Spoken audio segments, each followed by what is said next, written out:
All right, this week, help me out on the top trends. What are the Mariners doing? Are they trending up? Are they trending down? It is Matt Snyder of CBS Sports. He brings out the power rankings every single week, and he's got the Seattle Mariners ranked number 12. Matt, first of all, welcome to the Top Step. Good to be here. Thank you so much for having me. Oh, no, I appreciate it. Now, you've got the Mariners hovering around number 12. So tell me this. This is a weekly thing, right? These power rankings come out, and you can catch it over at cbssports.com. You can see all of Matt's articles. A good one about arm injuries that I highly recommend. But you got the Mariners hovering at number 12. Have they, in weeks have gone by, have they been trending up, downwards? Where are they sitting right now compared to where they've been all year long, in your opinion? All over the place. I think heading into the year, I feel like I had them around 10. It's hard to remember because I do it every single week, so I would have to go back and look. But I believe they were around 10th heading into the season. I believe that they are at minimum a fringe playoff contender. They're definitely a contender to win the AL West. They're definitely a contender to win one of the wild cards if they don't win the AL West.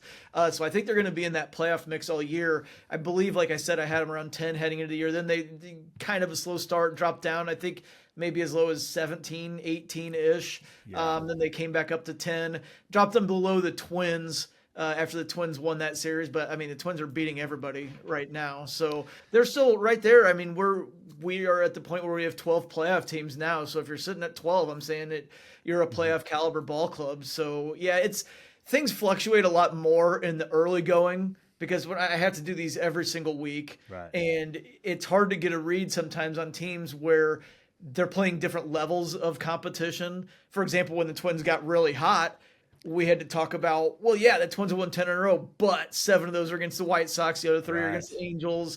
It's still hard to win 10 in a row no matter who you play, but we need context behind that winning streak. So it's tougher to slot them every single week early in the season, but I do it because for some reason it's immensely popular. It's usually the biggest hitter on our site. Where did they end up at the end of the season last year? Because it was an interesting year for the Mariners, right? They got off to a slow start in 2023. Then in the month of August, they just went on this run. And I guarantee they would have climbed up your ladder a little bit. But where did they end up? When overall, from when you if you can go back to 2023, I'll get to 2024 here in a second. So where coming out of spring training, I'm sure you do this season preview and you're trying to predict where teams are. Yeah. Where do you have them, and where did they end up after a kind of a crazy back and forth season? I'm sure that I had the Astros winning the AL West. Right. Actually, I think I had the Astros number 1 heading into the season, even though they lost Verlander. I'm sure I had the Mariners second in the AL West and taking one of the wild cards. So they're probably 8-ish going into the year. At the end of the year, 12 or so, because there's 12 playoff teams, but they were definitely ahead of the Marlins. Like, the Marlins were a bad playoff team. Right. So I think I had the Marlins like 14th or so, even though they made the playoffs. So maybe 11, maybe 12. Right. The funny thing is, right in the range where the Rangers were, right? Because they only finished 2 games behind them, and the Rangers went on to win the World Series. But that AL West race went right down to the final few days of the season. So I don't remember exactly, but I'm sure that I had the 3 AL West teams bunched up pretty well, probably with the Astros on top of the Rangers and Mariners. So maybe 11th, if I had to guess, with the Rangers like 10th. Yeah, the obvious answer here is, if to get into, say, call it the top 10, right, for the Mariners, what offensively I said this yesterday, actually. I think when we were talking to you about this, it's a situation where offensively it wasn't like they were coming into the season being this juggernaut, but it's been really tough to figure out who they are offensively. But what do they need to do? What do they need to add, do you think, offensively to get them to that top 10? Obviously, the pitching speaks for itself. It's been amazing. Yeah. I mean, it's just like I told you on the radio, the biggest thing is once Julio starts to be the Julio that we know he can be, that elevates everybody around him. And it's unfortunate in some ways, but it seems like he might be, as I said on the radio, one of those slow starters like Mark Teixeira was, like Ryan Sandberg was, and like so many other guys, where it doesn't seem to start clicking for them until the middle of May or even late May, and then they become themselves. And that the good news is, we know after 2 years, the kind of player he is, that we're pretty sure he's going to become the Julio that he's been. So it's only a matter of time before it starts to click and he gets really hot. maybe a little more power. I know the offseason they wanted to trade off, like with Teoscar moving on there, and the goal seemed to be to want to cut down on the strikeouts, but then they're striking out a million times again this season. So it's Yeah. I don't know. It's interesting what the Padres did when they added Arise. They have a lineup full of guys who are big on power, strike out a lot. They put Arise at the top who never strikes out, and he hits for a high average. It's really helped them kind of balance the offense.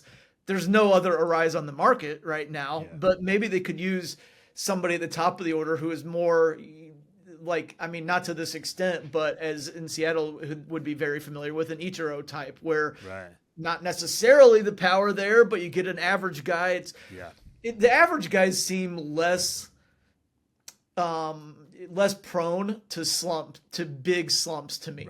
Because if you're putting the ball in play all the time, it's going to find some holes. Yeah, it's funny, man, because like, you know, the you get paid now for hitting doubles, hitting home runs, and who cares if you strike out? But then all of a sudden you look at this Mariners lineup, and you know, there's been times where, man, but I got to say, lately, all of a sudden they're showing that flashes of offense, man, that can hopefully get him into Matt Snyder's top 10. That is for sure. Who in your you know, from setting out in spring training, you have this. We're not going to call it a season preview, but kind of like that feel of like where everyone's going to kind of end up at the end of the year. So far as we head into May, that we've already got a first good big 6-week chunk worth of season. Who's been the biggest surprise from a negative standpoint in regards to just really underperforming and nothing that you expected? National expectations, it's the Cardinals. I saw a lot of people picking the Cardinals to win the Central heading into the season. They're terrible. They're one of the worst teams in baseball. Maybe I'm immune to getting fired up about the Cardinals because I grew up a Cubs fan and I have some inherent bias in there. But does that naturally drop them 2 places in rankings every week? I was not near as high on them as everybody else. I really was like, what's everybody seeing here? They don't look that great to me, but so many people were picking them to win the Central. But I think you can look at the Diamondbacks, who just started to play better baseball, but they looked terrible. Corbin Carroll, I don't know if his shoulder was bothering him or if it was just a slow start or what, but he'd been bad. The Giants, I think they made all those late signings in spring training and it looked like they were trying to become a playoff contender there. Maybe that had something to do with the slow start because the guy's not being in camp for the duration of camp probably isn't that good of a thing there. Those are the bigger ones that stick out to me. I'm sure the Blue Jays and their fans would say very disappointed. An early answer for that would have been the Twins, but then they won 17 of 20 to pull themselves out of that hole. And that shows you how fast you can turn it around there in this sport where we play every single day. Yeah, it's crazy. It's like you sit back and at some point, like the Mariners had a run like that in August, and it's like you can't. If you sit back and go, oh yeah, at some point they're going to just like rattle off 15 in a row. It's just it's like what year was the All-Star game in Los Angeles? Because it was right around, was it 21? That was 2022, right? It was 20 LA. Yeah, 21 was Colorado. 22, the Mariners had that streak right before the All-Star break. Right. And they're playing the Astros right after the All-Star break. It was like they weren't contenders at all, and they just went bonkers for 2 weeks, and now they're right in the middle of the race. Oh yeah, that's wild, man. All right, who's the biggest on the positive side? Who's the biggest surprise that you're like, wow, man? There's been some good ones there. The Royals, I think a lot of us were happy about what the Royals did in the offseason because they actually tried. They signed some guys on the periphery. They actually, so many of these teams, when it looks like they might not be contenders, would rather just tank and bottom out. And I like it when teams they were bad last year, but they have a few interesting players such as Bobby Witt Jr. They had the mainstay in Salvador Perez, and they went out and they signed guys like Seth Lugo, who would probably win the AL Cy Young right now. So the Royals are a good one. The Guardians, I did not think they were going to be very good, and they started amazingly. They've come back a little bit, but they're still right around first place there. The Red Sox, I did not think that they were going to be very good at all. I thought they'd be last place in the AL East. But when I talked to Liam Hendricks before the season, he said one of the reasons he liked them when he got the offer was they always seemed to punch above their weight. And boy, has he turned out to be right so far. Because if you look at the Red Sox personnel compared to their record, especially in that division, it doesn't seem like they should be that good. But yet they're right there. The one thing I will say this, I've talked to a couple, I'm not going to say older, guys who have played back in the day or anything like that, but and I'm going to ask Mike Cameron about this too. He's coming up after the break here, but The Red Sox, to me, it kind of drives me nuts, the fact that they're a big market team, but they're playing this like rebuild the last couple of years. Yeah, It's yeah. like, no, go spend money. Like, let's go. Like, Well, yeah, they brought in Heimblum, and one of the things, the biggest thing was they wanted to trade Mookie Betts. And if you're the Red Sox, you should never ever be trading a Mookie Betts. no. It was the second the Dodgers traded for him, they extended him. That's what you should be doing. And it seemed like he was trying to operate the Red Sox as the Rays. And Please where don't. Andrew Friedman has been so good, as opposed to other people who came from the Rays pipeline in the front office, was Friedman said, now that I'm in LA, I'm going to take some of those principles that we had in developing talent from the Rays and identifying cheaper guys. And they've hit on some of the guys like Max Muncy there. But it was also like, we're going to do that, but we're going to supplement it with Mookie Betts and Freddie Freeman and Shohei Ohtani because we can. Yeah, The Red Sox right. under Bloom were not doing that. Right. They extended Devers, but like they let Xander Bogaerts walk. They had traded Mookie Betts, which was the biggest one, but they weren't in on a lot of these biggest free agents either. And I mean, you're the Red Sox, man. Act like it. Yeah, no, I 100% agree with you. And you bring up the Dodgers, like just what they've been able to do, and balance that. They develop well. They bring guys up. They have a certain way of doing things, a certain kind of identity, if you want to call it that. And then all of a sudden, then they go out and they spend money. But I love what you said too about the Kansas City Royals. Just adding enough personnel, adding guys who can just make a difference to a young core, and their pitching's been really, really good. We just saw them. It's fill out a roster, Yeah, So absolutely. many teams that look like, hey, we might win 75 games, so let's not even try. Let's just throw a bunch of, Yeah. rookies in there who maybe aren't ready, or grab some veterans on their last legs. Right. Instead, they were actually like, hey, let's fill out a rotation here. Let's get a couple other, position players to start. And they, again, I hate to make it sound so simple, but just trying to get better on the fringes of the roster, it can make a big difference. Yeah. Now you've got the Baltimore Orioles wedged in there between the Phillies and the Dodgers in number 2, right? Yeah. I love to see it again. I'm kind of contradicting myself here because I love when teams just go out and just blow money on players, everything else, and obviously the Dodgers hovering behind them at number 3. But the Baltimore Orioles, even with Jackson Holiday, coming up, not going off, they've got so many good young players. Talk to me about the Baltimore Orioles, man. What gets them to number 2? I mean, it's the job that Mike Elias did in building them. It was incredible in terms of hitting on almost every guy. Now, I will say I'm not a fan of torturing the fan base for an extended period of time like they did. Like they were in the 40s and wins multiple seasons. I hate that aspect of it. But man, it's hard to argue with the success he had in that approach. I don't think everybody would be that successful if they bottomed out like that. But man, they really hit on everybody to the point that they don't have places to play everybody. Like Kobe Mayo right now in the minors in AAA, he would be starting for a lot of big league teams and they just don't have any place to put him. Right. They're going to make room for Jackson Holiday once they're ready to bring him back up. But where Elias needs to be aggressive now is they already traded for Corbin Burns in spring training. It looks like they might need another rotation arm. They definitely need to address the back end of the bullpen because Craig Kimbrell right now ain't it. Felix Bautista had Tommy John surgery late last season. So will Elias be aggressive in using all that prospect depth as currency to trade for proven big league players where he needs them? They have all the position player depth. They need more depth in the rotation, and they need lights out back end guys.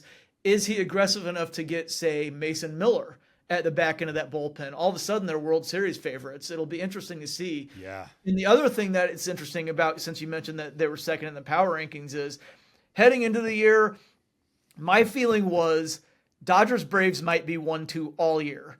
But the Phillies and Orioles have both put themselves in position where I think we have a clear-cut top 4, where those 4 teams are elite, and then there's a noticeable step down before everybody else. Yeah, that's a good point. You mentioned Mason Miller too. Look, the Oakland A's, I don't even know where to start with them in regards to 2024 and all the moving to Sacramento and everything else that goes with it. But if they give up Mason Miller that's because they're getting some attention, they're getting some respect right now. They're getting some attention nationally on a good, in a good way where they could probably turn their comments back on social media. And it's like, if you just go ahead and, to flick past him to someone, you're like, oh, come on, let's go. Please It would don't. be like they've already pulled the rug out from underneath the fan base in Oakland. It would be like pulling the rug out from underneath the other players on the team now too. That's a good point. Yeah. But I was thinking of it from the aspect of, let's be real, in this day and age, he's throwing 103, 104 every single pitch. He's probably going to get hurt within the next few years. Right. And the A's probably aren't going to try to contend, not seriously contend, until they get to Vegas. By that time, he's closer to free agency. If they could get back Mayo and one other top prospect from the Orioles, it might make more sense for the betterment of their franchise down the road. It's just harder for players in the clubhouse, and I'm sure you've experienced it before. It's harder to sell players in the clubhouse on that because they're thinking right now, even if a lot of us don't believe they can contend, but they're saying, we're only 4.5 games out. What are you doing to us? Do you think the Oakland A's, once they get to Vegas, will change their business model? Like, No. No, okay, it's going to be the Absolutely same. not. Yeah, it's going to be the same bit because They're people just gonna assume try that. to make the ownership is just going to try to make money, and Vegas will be the smallest market in Major League Baseball. It's smaller than Milwaukee. A lot of their revenue they're going to get from out of town fans who are in Vegas, walking the strip and decide to go to a game. Exactly. I don't know about merchandising there. The local fan base has been great for the Golden Knights, and it looks like it might be pretty good for the Raiders too. I mean, but NFL can't fail anywhere. Yeah. I don't know how strong it's going to be for the A's there. I think they're going to operate just the same. I agree. I mean, I have people say, "Oh, once they get to Vegas, they're going to have a new stadium." And now I'm like, put the stadium aside. Sure, they'll have a nice new stadium. It's going to be the same business model. And plus, you mentioned too, like out of town. I'm not saying the population in Vegas. Yeah, they have obviously they have people away from the strip, but you're right, man. Or people who have moved to Vegas, just like similar to Tampa or the transplant crowd's tough because a lot of people are loyal. Like we've seen it in Florida. Let's say with the Tampa Bay, there's still more Yankees or not more, but just as many. It feels like Yankees and Red Sox fans as there are Rays fans. 100%. Yeah. No. It's just man, what a mess. And I totally get it. If they move Mason Miller and you mentioned the injury thing. You have like I said, you have a really good article that I read through and we talked about on the radio yesterday. And I'll have to have you come back at some point and talk through some of the arm injury stuff because that's another fascinating topic. And I agree with you. It's not going to go away, especially I deal with a lot of kids on the youth side and I have a lot of strong opinions about some of the stuff, but the topic isn't going away either. It's not something that came up for a week. It's continued to get talked about over and over and over. So anyway, well, Matt, listen, man, this has been an absolute blast. I appreciate you joining me here on the Top Step, and I'd love to have you back at some point. Hopefully, when the Mariners, when they're in the top 5 of the power rankings, we'll have to talk it over. Maybe it's attainable. Top 4 might not be, but top 5 is attainable. Yeah, for sure. Yeah, if they start swinging the bats like they're capable of. Yeah, we shall see. Absolutely. So, Matt, massive thank you. Sure.